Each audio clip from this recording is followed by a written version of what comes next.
And I know how Liverpool fans feel right now. You're scared every time the ball comes close to your box.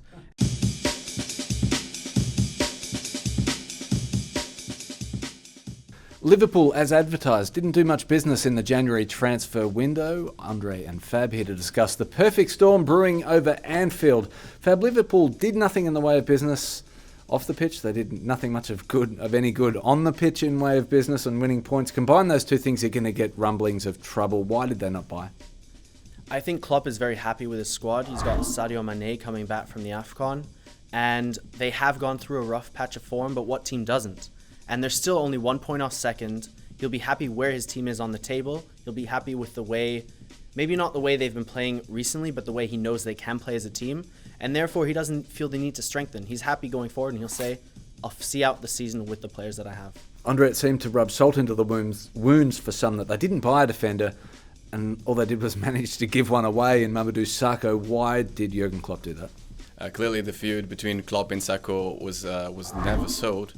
The fat burner gate early this season left Sakho walking on thin ice because, taking substances without medical consent is a very irresponsible move for a professional. Really? In the meantime, there were some discipline problems also. Klopp realized that he couldn't rely on him anymore, so moving away from Liverpool was good for both. The takeaway so far is fat burner gate, in case you didn't pick up on that. I used to grow tired of listening to Arsene Wenger ignore the problem he had between the uprights, that the rest of the world knew that he had crap keepers and he should have done something about it.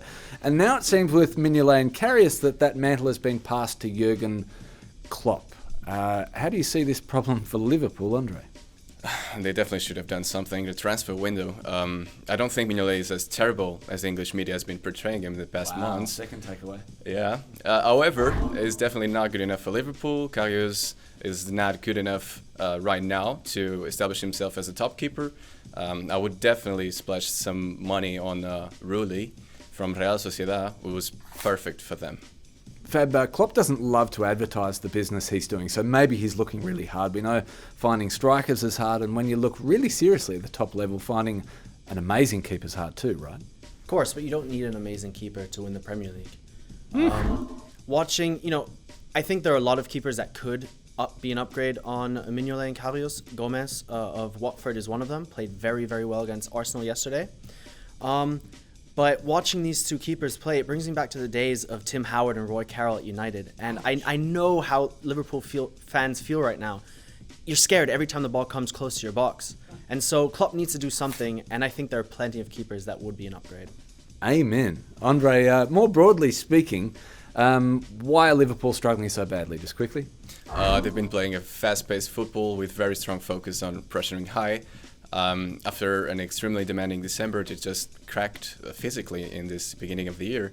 They've lost Matip to bureaucracy, also Sané to AFCON, and they played 9 matches in 28 days. That's way too much. Fab, really quick, Klopp has filled the stands, he's raised our hopes, he's raised the goodwill. However, are Liverpool just overrated?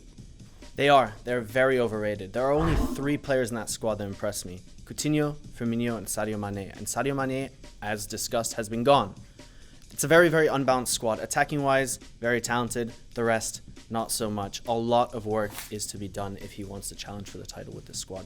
We are done. Fab, you are not done. You're going to be answering some comments. That is the sound of YouTube going into meltdown, and I can't wait to read what you've got to say.